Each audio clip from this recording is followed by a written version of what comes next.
नमस्कार दोस्तों, स्वागत है आप सभी का प्रज्ञा एजुकेशनल यूट्यूब चैनल पर। साथियों, हमने मनोविज्ञान विषय के अंतर्गत अधिगम यूनिट को पूरा पढ़ लिया था। लाइव क्लास में हमने पढ़ा था, अधिगम की बहुत सारी थ्योरीज पढ़ी थी, अधिगम की विशेषताएं, परिभाषाएं, ज़्यादातर जो टॉपिक है लर्निंग के वो हमने पढ़ लिए थे। कुछ बचे हुए हैं तो वो भी मैं आपको बाद में करवा दूंगा। बच्चों की डिमांड थी कि पहले बाल विकास करवाया जाए, इसलिए हमने उस यूनिट में से कुछ टॉपिकों को छोड़ दिया जो बाल विकास प्रारंभ किया है। हमने चिंतन भी पढ़ लिया है, भाषा और चिंतन भी पढ़ लिया है, चाइल्ड डेवलपमेंट चल रहा है। आज मैंने कुछ एक नया प्रयास किया है। आप सभी के प्यार की ज़रूरत है, ज़्यादा से ज़्यादा इसे शेयर करें, लाइक करें और सब्सक्राइब करें। आप क्या है, सब्सक्राइब करना भूल जाते हो, वीडियो देख लेते हो और लाइक नहीं करते हो।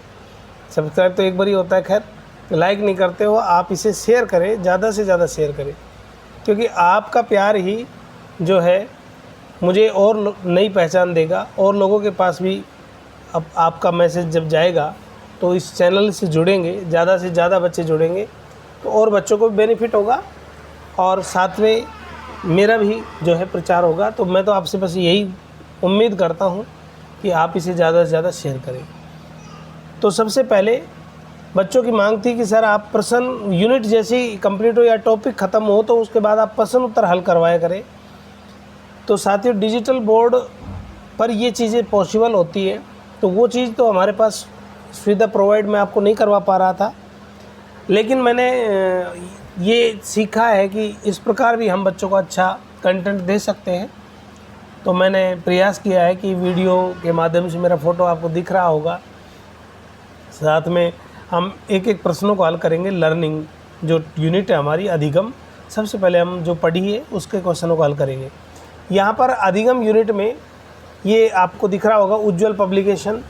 उज्ज्वल पब्लिकेशन से ये अपनी पुस्तक है और प्रज्ञा शिक्षा मनोविज्ञान ये मेरे द्वारा लिखित जो पुस्तक है वो पुस्तक है। और इस पुस्तक के जो प्रश्न है जो आए हुए भी हैं और कुछ नए भी हैं, उन सबको हम यहाँ पर पढ़ेंगे। जल्दी एक एप्लीकेशन लॉन्च होने जा रही है, उसमें बहुत सारे आपको नए कंटेंट मिलेंगे और मॉक टेस्ट के लिए आपको मौका दिया जाएगा। ठीक है, तो आप जुड़े रहें लगातार प्रज्ञा एजुकेशनल यूट्यूब चैनल के साथ। मैं आपको नया कंटेंट देने का प्रयास करता रहता हूं, तो आप सभी साथी जो है इस प्रकार अपना प्यार बनाए रखें। यहाँ पर हम प्रारंभ करते हैं आज का सेशन, और आज के सेशन में सबसे पहले प्रयास और त्रुटि का सिद्धांत किसने दिया, पहला क्वेश्चन हम हल कर रहे हैं। साथियों, प्रयास और त्रुटि का सिद्धांत किसने दिया, ये बिल्कुल सीधा सा सवाल है, थॉर्नडाइक। इसका राइट आंसर आप सभी जानते हैं, थॉर्नडाइक। साथ में अब हम इसके साथ साथ ये भी देखेंगे कि प्रयास और त्रुटि के सिद्धांत को SR थ्योरी भी कहा जाता है। इसी सिद्धांत को, इस S का मतलब स्टिमुलस, R का मतलब रेस्पॉन्स, इसलिए उद्दीपक प्रतिक्रिया का सिद्धांत भी कहते हैं। यहाँ पर स्टिमुलस से बिल्ली ने संबंध स्थापित कर लिया, घटके को चलाना सीख गई, तो यहाँ पर संबंधन के जो जनक हैं वो थॉर्नडाइक कहलाते हैं। ध्यान रखना इस बात को, संबंधन के जनक कौन कहलाएंगे, थॉर्नडाइक। तो संबंधन के जो जनक है वो थॉर्नडाइक कहलाएंगे और अनुबंधन के जनक पावलोव कहलाते हैं। तो यहाँ पर प्रयास और त्रुटि का सिद्धांत किसने दिया, थॉर्नडाइक ने। थॉर्नडाइक के बहुत सारे प्रश्न आगे आएंगे, तो सभी पर हम चर्चा करेंगे। नेक्स्ट हमारा क्वेश्चन है, जब बालक सीखने के लिए तैयार होता है तब वह जल्दी व प्रभावशाली तरीके से सीखता है, यह सिद्धांत प्रतिपादित किया गया। तो मित्रों, जब बालक सीखने के लिए तैयार हो जाता है, अर्थात मानसिक रूप से और शारीरिक रूप से बालक जब तैयार हो जाता है तो स्वाभाविक सी बात है वह जल्दी सीखता है। यह सिद्धांत किसने प्रतिपादित किया, तो सीखने का यह थ्योरी भी थॉर्नडाइक ने प्रतिपादित की। और एक उन्होंने जो नियम बताए, सीखने के 3 प्रमुख नियम, याद रखना 3 प्रमुख नियम और 5 जो है वो बताए गौण नियम। तो 3 जो प्रमुख नियम है उनमें से सबसे पहला जो नियम आता है वो आता है तत्परता का नियम। पहला नियम कौन सा है, तत्परता का नियम। तो ये दूसरा जो क्वेश्चन है ये इसी से हल होता है कि जब बालक सीखने के लिए तैयार हो जाता है, अर्थात तत्पर हो जाता है, तो उसे प्रभावशाली तरीके से सिखाया जा सकता है। यहाँ पर राइट आंसर होगा थॉर्नडाइक, क्योंकि थॉर्नडाइक ने प्रतिपादित किया था ये नियम। 8 नियम बताए थे लर्निंग के कुल। नेक्स्ट क्वेश्चन हमारा है, आप घोड़े को पानी तक ले जा सकते हैं किंतु उसे पीने के लिए मजबूर नहीं कर सकते, बाध्य नहीं कर सकते। यह कहावत एक उदाहरण है। ये किसका उदाहरण है कहावत? तो साथियों सीखने की बुद्धि का उदाहरण है, या फिर सीखने के प्रति सजगता का उदाहरण है, सीखने के प्रभाव का उदाहरण है, या रुचि का उदाहरण है। यहाँ पर तालाब के पास ले जा सकते, पानी पीने के लिए बाध्य नहीं कर सकते, मतलब सीखने के प्रति सजगता का उदाहरण है। इसको मैं आपको एक उदाहरण समझाता हूँ। यदि ये कहा जाए कि एक बालक को विद्यालय ले जाया जा सकता है किंतु उसे पढ़ने के लिए मजबूर या बाध्य नहीं किया जा सकता। क्यों? क्योंकि बालक तत्पर नहीं है। तत्परता के लिए मन होना जरूरी, मनोवृत्ति का होना भी अनिवार्य है। यहाँ पर सीखने के प्रति सजगता का मतलब है उसका तैयार होना, अर्थात वह तत्पर है ही नहीं। तो यहाँ पर पानी मजबूर नहीं कर सकते क्योंकि वो तत्पर नहीं है, तो सीखने के प्रति सजगता का या तत्परता का जो है प्रकट कर रहा है। तो ये जो आंसर होगा हमारा सीखने के प्रति सजगता का होगा। नेक्स्ट जो क्वेश्चन है वो है, किसी क्रिया को बार बार दोहराना। याद रखना, बार बार शब्द आता है तो अभ्यास पर बल दिया जाता है, और यहाँ पर बार बार जब किसी कार्य को दोहराया जाता है तो संबंध दृढ़ हो जाता है। जैसे बिल्ली ने खटके को दबाना बार बार दबाया तो बिल्ली खटके का संचालन करना सीख गई। तो यहाँ पर उसका अभ्यास पर बल दिया गया। इसीलिए ये कथन थॉर्नडाइक के किस नियम पर आधारित है? अभ्यास के नियम पर। अभी मैंने आपको बताया था 3 प्रमुख नियम, तत्परता का नियम, अभ्यास का नियम और प्रभाव का नियम। 3 जो है साथियों प्रमुख नियम बताए और 5 गौण नियम बताए। तो यहाँ पर जो है बहुप्रतिक्रिया का नियम गौण नियम में आता है, और 3 प्रमुख नियमों में से जो हमारा जो आंसर है वो है अभ्यास का नियम। नेक्स्ट क्वेश्चन है, प्रयत्न एवं बुद्धि। प्रयत्न एवं बुद्धि अधिगम किसने दिया? या प्रयत्न एवं त्रुटि अधिगम किसने दिया? ये बुद्धि मिसप्रिंट लिखा हुआ है, और यदि मिसप्रिंट भी नहीं हो तो वैसे भी हम समझे तो भी ये सही बैठता है। आप इतना ध्यान रखें, प्रयत्न और त्रुटि का जो थ्योरी है, प्रयास और त्रुटि का सिद्धांत थॉर्नडाइक ने दिया। तो ये हमारा राइट आंसर होगा, सीधा सवाल था। धीमी गति से सीखने वाले बालकों के अध्यापन के लिए उपयोगी सिद्धांत कौन सा है? यहाँ अध्यापक नहीं है, यहाँ अध्यापन है, ठीक है। तो धीमी गति से सीखने वाले बालकों के अध्यापन के लिए उपयोगी सिद्धांत कौन सा है? तो बिल्कुल प्रयास और त्रुटि का सिद्धांत। यदि कोई बालक धीरे सीखता है, कम आईक्यू लेवल है, तो बार बार अभ्यास करवा करके हम उसे अच्छा सिखा सकते हैं। इसीलिए यहाँ पर धीमी गति से सीखने वाले बालकों के अध्यापन के लिए अधिक उपयोगी सिद्धांत कौन सा हो जाएगा? थॉर्नडाइक का सिद्धांत हो जाएगा। और थॉर्नडाइक का सिद्धांत कौन सा है? प्रयास और त्रुटि का सिद्धांत। नेक्स्ट क्वेश्चन आता है, तत्परता का नियम किसने दिया? तत्परता का, प्रभाव का और अभ्यास का, तीनों नियम, प्रमुख नियम किसने दिए?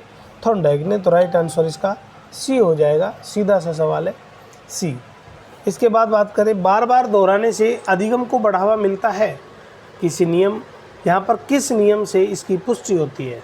जी हाँ, बार बार दोहराने से करत करत अभ्यास के जड़मति होत सुजान और रस्सी आवत जात पे शिल्पत परत निशान। तो मित्रों यहाँ पर करत करत अभ्यास के, तो अभ्यास पर बल दिया जा रहा है। इसका आंसर होगा अभ्यास का नियम। यहाँ पर आप देख सकते हो एक आ रहा है दोहराने का, तो यहाँ पर दोहराने का नियम थॉर्नडाइक ने दिया नहीं था। दोहरान का मतलब भी अभ्यास से होता है बार बार, लेकिन यहाँ पर जो नियम लागू होगा वो कौन सा होगा? अभ्यास। कन्फ्यूज़ करने के लिए ऑप्शन डाला गया है। राजस्थान 3rd ग्रेड 2014 का जो पेपर हुआ था उसमें ये पूछा हुआ सवाल है। अब हम बात करते हैं नेक्स्ट क्वेश्चन की। मनोवैज्ञानिक थॉर्नडाइक ने व्यक्ति को किस आधार पर बांटा? तो साथियों यहाँ पर चिंतन और कल्पना शक्ति के आधार पर कि बच्चा किस प्रकार चिंतन और कल्पना करता है, इस आधार पर थॉर्नडाइक ने बांटा। तो इसका जो राइट आंसर है वो आप ध्यान रखना, मनोविज्ञान थॉर्नडाइक ने किस आधार पर बांटा? चिंतन कल्पना शक्ति के आधार पर व्यक्ति को विभाजित किया। इसके बाद बात करें क्वेश्चन नंबर 10 की, तो क्वेश्चन नंबर जो 10 है आपके सामने कि एक बच्चा अतीत की समान परिस्थितियों में की गई अनुक्रिया के आधार पर नई स्थिति के प्रति अनुक्रिया करता है, वह किससे संबंधित है। आप सबसे पहले तो ये समझें कि एक बच्चा अतीत की समान परिस्थितियों में की गई अनुक्रिया के आधार पर नई स्थिति में अनुक्रिया करने लग जाता है। अर्थात यहाँ पर लगता तो ऐसे कि सीखने की सादृश्यता है, लेकिन ये पूछ रहा है सीखने की तत्परता का नियम थॉर्नडाइक ने दिया, अभिवृत्ति या मनोवृत्ति का नियम भी थॉर्नडाइक ने दिया और प्रभाव का नियम भी थॉर्नडाइक ने दिया। सादृश्यता का नियम जो है ये थोड़ा सा डिफरेंट लग रहा है। आप इतना ध्यान रखें कि एक बच्चा अतीत की समान परिस्थितियों में की गई अनुक्रिया के आधार पर नई अनुक्रिया करता है या नई परिस्थिति के प्रति अनुक्रिया करता है, तो सीखने के प्रति उसकी मनोवृत्ति को दर्शाता है, उसकी अभिवृत्ति को दर्शाता है। तो यहाँ पर इसका राइट आंसर हो जाएगा सीखने की प्रक्रिया का अभिवृत्ति का नियम। ठीक है, नेक्स्ट क्वेश्चन आता है क्वेश्चन नंबर 11। थॉर्नडाइक के प्रभाव का नियम का शैक्षिक महत्व तो नहीं है, यानी थॉर्नडाइक ने जो नियम दिया प्रभाव का नियम, उसका शिक्षा में कौन सा महत्व तो नहीं है। सबसे पहले रुचियों में वृद्धि होती है, संवेगों पर नियंत्रण, अपराधी बालकों का उपचार और स्मरण शक्ति में कमी। यहाँ पर रुचियों में वृद्धि कौन सा महत्व नहीं है। तो रुचियों में वृद्धि होती है, इंटरेस्ट पैदा होता है। भाई प्रभाव का नियम यानी यदि कोई बालक 10वीं क्लास में मेरिट में आने का प्रयास कर रहा है और वो मेरिट में आ जाता है तो वो प्रभाव का नियम होगा। सफलता के बाद सफलता का मिलना प्रभाव का नियम कहलाता है। यहाँ पर उससे उस बच्चे का इंटरेस्ट क्रिएट होगा, इंटरेस्ट बढ़ेगा तो रुचि में वृद्धि होगी, बिल्कुल सही बात है। संवेगों पर नियंत्रण भी होता है प्रभाव के नियम से, ये भी ठीक है। अपराधी बालकों का उपचार भी होता है प्रभाव के नियम से, लॉ ऑफ इफेक्ट के नियम से अपराधी बालक जो होते हैं उनका उपचार भी होता है कि उसका प्रभाव दूसरे उदाहरणों से कई तरीके से हम उसका प्रभाव डाल सकते हैं। तो यहाँ पर अपराधियों का उपचार होता है। और स्मरण शक्ति में कमी, ये बात बिल्कुल यहाँ पर गलत साबित होती है। ऑप्शन चौथा बिल्कुल अलग दिख रहा है, तो हमारा आंसर होगा स्मरण शक्ति में कमी। नेक्स्ट क्वेश्चन है सकारात्मक दंड निम्न में से कौन सा उदाहरण है। सकारात्मक दंड का निम्न में से कौन सा उदाहरण है। यहाँ पर मित्रों के द्वारा उपहास करना, मित्रों के साथ समय बर्बाद करना। तो देखो समय बर्बाद करना ये तो सकारात्मक दंड है, हो ही नहीं सकता, इसको तो वैसे हटा सकते हैं। और बचा उपयुक्त सभी, तो ये भी नहीं होगा। अब बचे दो ऑप्शन कि मित्रों के द्वारा उपहास और मीन मेक निकालना बंद करना। अब मीन मेक निकालना बंद कर दिया, गुण दोषों को निकालना बंद कर दिया, तो यहाँ पर दंड कहाँ हुआ। इसलिए मीन मेक निकालना होता तब तो राइट था, ये सकारात्मक दंड में हो जाता। लेकिन यहाँ पर मीन मेक निकालना बंद करना दे रखा, तो ये भी ऑप्शन गलत है। इसलिए राइट आंसर क्या होगा, मित्रों के द्वारा उपहास करना सकारात्मक दंड का एक उदाहरण है। नेक्स्ट क्वेश्चन आता है सीखने के नियम के प्रतिपादक है। तो सीखने के 3 प्रमुख नियम और 5 गौण नियम दिए, और किसने दिए, थॉर्नडाइक ने। 13 क्वेश्चन बिल्कुल ईजी क्वेश्चन है। आगे बढ़ते हैं हम। 14वां क्वेश्चन सीखने का प्रयास एवं त्रुटि का संबंध त्रुटि विधि का संबंध है। प्रयास और त्रुटि का संबंध किससे है, थॉर्नडाइक से है। ये सीधा सीधा आंसर है। गैस्टोल्टवाद के अनुसार समस्या समाधान के लिए सबसे जरूरी क्या है। बिल्कुल गैस्टोल्टवादी वर्दिमर, कोहलर और कोफ्ता थे। और अंतःदृष्टि सूझ का सिद्धांत दिया। कौन सा सिद्धांत दिया, अंतःदृष्टि सूझ। और यहाँ पर जैसे सूझ का नाम आता है, सूझ तो बल किस पर दिया, सूझ पर। सवाल क्या है कि गैस्टोल्टवादी के अनुसार समस्या समाधान के लिए सबसे ज़रूरी क्या है। तो गैस्टोल्टवादियों ने जो है चिंतन, तर्क, स्मरण और माइंड पर बल देते थे। तो यहाँ पर जो है सूझ जो है, सूझ का आधार कल्पना होती है। ध्यान रखना, सूझ का आधार क्या होती है, कल्पना। सूझ जो है वो माइंड से रिलेटेड है, चिंतन से रिलेटेड है।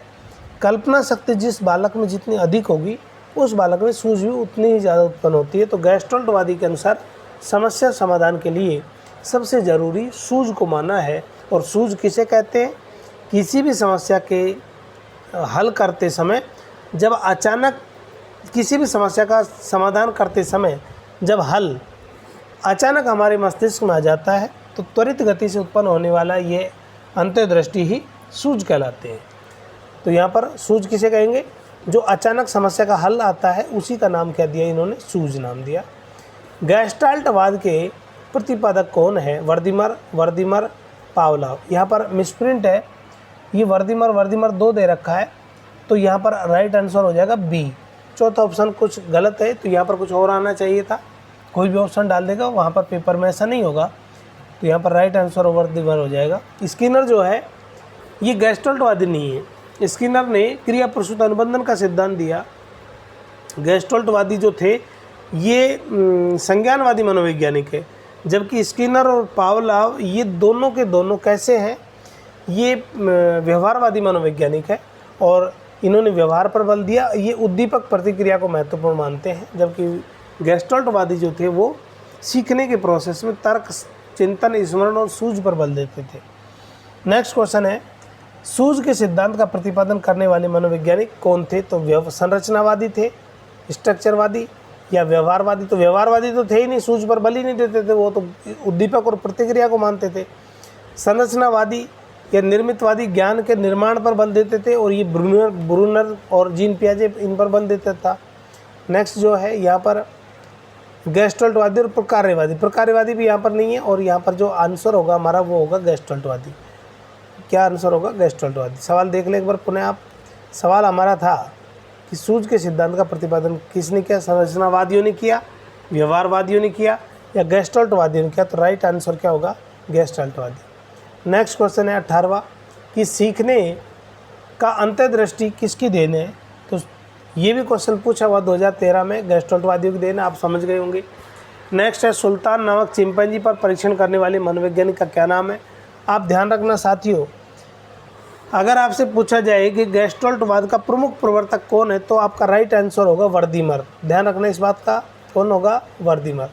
और यदि आपसे पूछा जाए कि गैस्टाल्ट सिद्धांत में प्रमुख प्रयोगकर्ता कौन थे, तो जितने भी प्रयोग किए साथियों वो सारे किसने किए थे? कोहलर ने कैनरी द्वीप और जो है टेनेराइफ द्वीप दोनों पर प्रयोग किया था। सुल्तान नामक चिंपैंजी पर प्रयोग किया था, बंदरों और वनमानुष्य पर प्रयोग किया था। यहाँ पर सुल्तान नामक चिंपैंजी पर परीक्षण करने वाले कौन थे? कोहलर थे। इसका राइट आंसर हो जाएगा बी। समग्रता के सिद्धांत के प्रवर्तक कौन है? तो समग्रता, पूर्णाकृति, समग्राकृति, गैस्टाल्टवादी बल देते थे। समग्रता का मतलब होता है पूर्णाकृति या समग्राकृति, अर्थात ये पूर्ण से अंश की ओर चलते थे, यानी बालक के सामने पहले पूर्ण समस्या रखे, उसके बाद धीरे धीरे उसके अंशों की ओर बढ़े। तो समग्रता के सिद्धांत के जो प्रवर्तक थे वो वर्दीमर व अन्य थे, अर्थात गैस्टाल्टवादी थे। कोहलर ने, नेक्स्ट क्वेश्चन 21वां, कोहलर ने अधिगम संबंधी प्रयोग किए, तो लर्निंग से संबंधित कोहलर ने प्रयोग किस पर किए थे? तो कोहलर ने चिंपैंजी पर प्रयोग किया था, तो राइट आंसर होगा ए। गैस्टाल्ट का अर्थ होता है, तो गैस्टाल्ट का अभी मैंने आपको अर्थ बताया था, पूर्णाकार या समग्राकृति। अंतर्दृष्टि नहीं होता, गैस्टाल्ट का अर्थ होता है पूर्णाकार। जर्मन भाषा का शब्द है गैस्टाल्ट। इसके बाद हम बात करें तो नेक्स्ट क्वेश्चन है, गैस्टाल्टवादियों के अनुसार व्यक्ति किसी वस्तु को देखता है समग्रता के आधार पर, किसी विशेष भाग के आधार पर, कुछ भागों के आधार पर और आवश्यकता के अनुरूप। अभी थोड़ी देर पहले मैंने चर्चा की थी कि गैस्टाल्टवादी पूर्ण पर बल देते हैं कि समस्या पूर्ण हो और पूर्ण से वो अंश की ओर चलते हैं। इसलिए गैस्टाल्टवादियों के अनुसार व्यक्ति किसी वस्तु को कैसे देखेगा? समग्रता के आधार पर, अर्थात उसके संपूर्ण भाग को देखता है। जैसे मैं आपसे कहूँ कि एक पुष्प है, फूल, पहले गैस्टाल्टवादी कहते हैं भाई पहले हम फूल के पूरे आकार को देखते हैं और फिर उसके एक एक भाग का हम अवलोकन करते हैं। तो गैस्टाल्टवादी थ्योरी या गैस्टाल्टवादी जो थे वो उनका मानना था कि व्यक्ति जब भी किसी चीज़ को देखता है तो पहले पूर्ण का अध्ययन करता है, उसके बाद उसकी बारीकी के ऊपर जाता है। तो यहाँ राइट आंसर हो जाएगा समग्रता के आधार पर। नेक्स्ट क्वेश्चन है हमारा, स्किनर के अनुसार शिक्षार्थियों का विकास है। स्किनर के अनुसार जो शिक्षार्थी है उनका विकास कैसा है? स्किनर ने सिद्धांत दिया था सबसे पहले, कौन सा? क्रिया प्रसूत अनुबंधन का सिद्धांत। क्रिया प्रसूत अनुबंधन का सिद्धांत। स्किनर ने 2 प्रकार की क्रियाएं बताई थी, एक बताई थी सहज क्रिया और एक बताई थी क्रिया प्रसूत क्रिया। सहज क्रिया मैंने आपको पहले भी समझाया था लाइव क्लास में, ऐसी क्रिया जो स्वतः ही हो, सहज रूप में हो, जिसकी प्रकृति कैसी होगी, अनैच्छिक होगी, जीव के न चाहते हुए भी जो क्रिया बलपूर्वक हो वो सहज क्रिया कहलाएगी।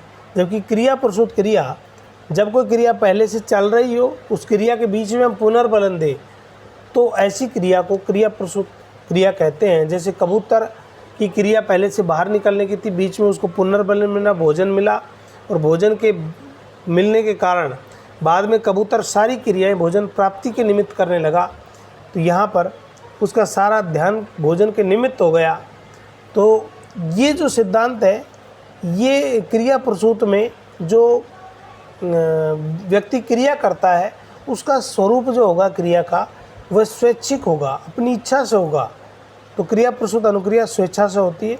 यहाँ पर आप सवाल देखें एक बार आप, स्किनर के अनुसार शिक्षार्थी का विकास एक सतत प्रक्रिया है, क्रमिक प्रक्रिया है और द्रुतगामी प्रक्रिया है। यानी सतत मन लगातार होता है, क्रम से होता है, द्रुत रूप से अर्थात जल्दी जल्दी होता है, शीघ्रता से होता है।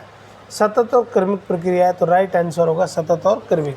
अर्थात एक शिक्षार्थी का जो विकास है, डेवलपमेंट, वो लगातार होगा, क्रम से होता रहता है। ठीक है, क्रम से होगा, लगातार होगा। क्वेश्चन नंबर 25 है, एक प्रोफेसर B.F. स्किनर के नियमों के आधार पर एक परीक्षण का निर्माण कर रहा है। संप्रत्यय जो इस परीक्षण के केंद्र पर होगा वह क्या कहलाएगा? यहाँ पर प्रोफेसर जो है वो स्किनर के जो नियम प्रतिपादित किए उस आधार पर एक परीक्षण का निर्माण कर रहा है। संप्रत्यय जो कि इस परीक्षण के केंद्र पर होगा वह संप्रत्यय कौन सा होगा? तो साथियों, जो भी परीक्षण होता है, तो स्किनर ने भी जो परीक्षण किए थे वो पुनर्बलन की अनुसूचियों के माध्यम से किए थे कि पुनर्बलन पहले दिया जाए कि बाद में दिया जाए, बार बार दिया जाए कि कुछ अंतराल के बाद दिया जाए। तो पुनर्बलन की अनुसूचियाँ प्रतिपादित की थी। तो यहाँ पर परीक्षण के केंद्र पर होगा वह क्या होगा? पुनर्बलन की अनुसूचियाँ होंगी। एक संप्रत्यय जो इस परीक्षण के केंद्र पर होगा, तो संप्रत्यय कौन सा होगा? पुनर्बलन की अनुसूचियाँ। नेक्स्ट हम बात करते हैं, अभिक्रमित अनुदेशन का प्रतिपादन किसने किया? साथियों, अभिक्रमित अनुदेशन का प्रतिपादन B.F. स्किनर महोदय ने किया था। और यहाँ पर ऑप्शन आपके सामने है, B.F. Skinner, John Dewey, sir William Patrick और डेविड वार्शिक। तो यहाँ पर वैसे ही पता पड़ रहा है, ऑप्शन के हिसाब से बिल्कुल सीधा सीधा है, 3rd ग्रेड में पूछा हुआ है। B.F. स्किनर और नॉर्मन क्राउडर। यहाँ पर रेखीय और शाखीय अभिक्रमित अनुदेशन और एक मैथमेटिकल होता है। तो रेखीय अभिक्रमित अनुदेशन और शाखीय अभिक्रमित अनुदेशन, तो यहाँ पर B.F. स्किनर और नॉर्मन क्राउडर दोनों ने जो है अभिक्रमित अनुदेशन का प्रतिपादन किया। इसके बाद यदि हम बात करें नेक्स्ट क्वेश्चन की, तो नेक्स्ट क्वेश्चन हमारा आता है, अभिक्रमित अधिगम का विकास किसने किया था? तो अभिक्रमित अधिगम का विकास स्किनर ने किया था। और यदि आपसे पूछा जाए कि रेखीय अभिक्रमित अनुदेशन का प्रतिपादन किसने किया, तो रेखीय का तो किया था स्किनर ने। तो अभिक्रमित अधिगम का विकास किसने किया? तो स्किनर ने किया। और यदि आपसे पूछा जाए कि रेखीय का किसने किया, तो स्किनर ने किया। और शाखीय का किया वो नॉर्मन क्राउडर ने किया। नेक्स्ट क्वेश्चन आता है, अधिगम का व्यावहारिक सिद्धांत। बिल्कुल ये सवाल RTET 2011 में आया हुआ है और 2nd ग्रेड 2016 में भी पूछा हुआ है, लेकिन वहाँ पर ऑप्शन अलग थे। यहाँ पर सीखने का व्यावहारिक सिद्धांत, ये जो 28वां क्वेश्चन है, सीखने का अधिगम का व्यावहारिक सिद्धांत, स्किनर का क्रिया प्रसूत अधिगम, प्रबलन का सिद्धांत, संबद्ध प्रतिक्रिया का सिद्धांत। तो यहाँ पर सीखने का व्यावहारिक अर्थात स्किनर ने क्रिया प्रसूत अनुबंधन का सिद्धांत दिया। और पहले बालक क्रिया करता है, क्रिया करके जैसे उसको अच्छा लगता है या पुनर्बलन मिलता है तो उस क्रिया को दोबारा करता है। यहाँ पर इसलिए इसको क्या कहा? सीखने का व्यावहारिक सिद्धांत कहा। और साथियों, एक सवाल जो 2nd ग्रेड 2016 में आया था, 2016 में आया, वो अलग था। उसमें पूछा था कि सीखने का व्यावहारिक सिद्धांत किसने दिया, कौन सा है? तो उसका आंसर था अवलोकनात्मक अधिगम का सिद्धांत। ध्यान रखना, अवलोकनात्मक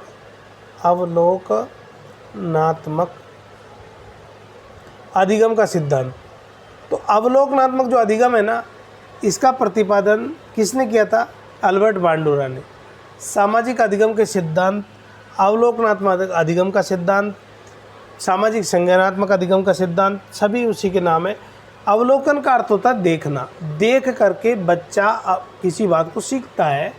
इसीलिए वहाँ पर 2016 में पूछा था और ये सवाल का आंसर था अवलोकनात्मक अधिगम का सिद्धांत। यहाँ पर वो ऑप्शन में है ही नहीं, इसलिए यहाँ पर राइट आंसर क्या दिया हुआ है? स्किनर का क्रिया प्रसूत अधिगम का सिद्धांत।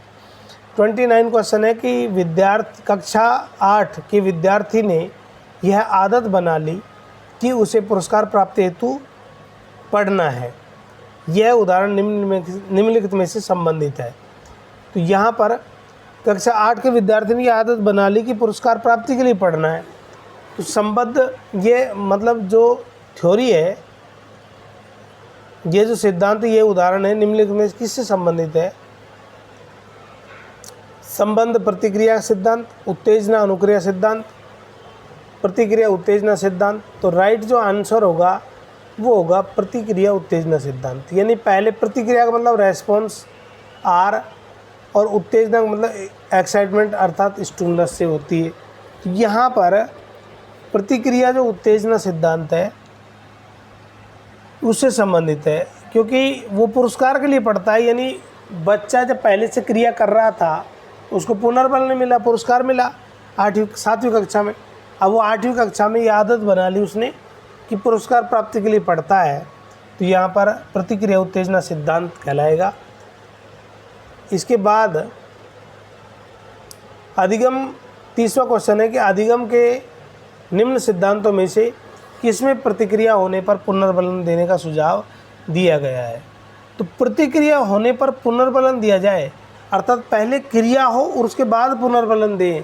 तो मैंने आपको पहले ही बताया था, स्किनर बोधन 2 प्रकार की क्रिया बताई, एक सहज क्रिया और एक क्रिया प्रसूत क्रिया।